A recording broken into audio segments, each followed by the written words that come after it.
Welcome to Penrose Learning, where we make understanding easy. You start by opening the exact place where the Move tool misbehaves, then act quickly. Switch to the Model tab and click the Move icon so it's active. Once done, make sure you're in the correct selection mode. Toggle between Model and Base Part selection because wrong mode blocks anchors and constraints. Also inspect the Explorer. Confirm the part is selectable and not locked or hidden. These checks get you into a working state before deeper fixes.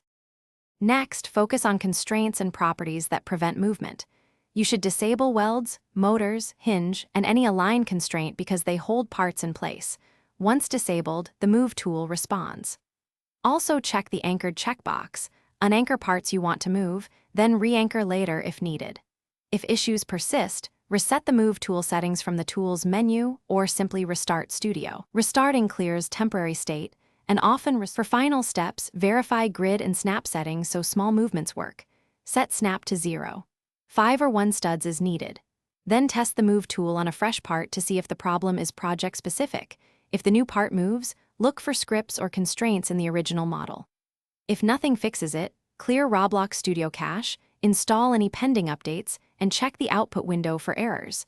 Those clues pinpoint conflicts you can resolve next. Thanks for watching. If this was helpful, leave a like and consider subscribing. See you next time.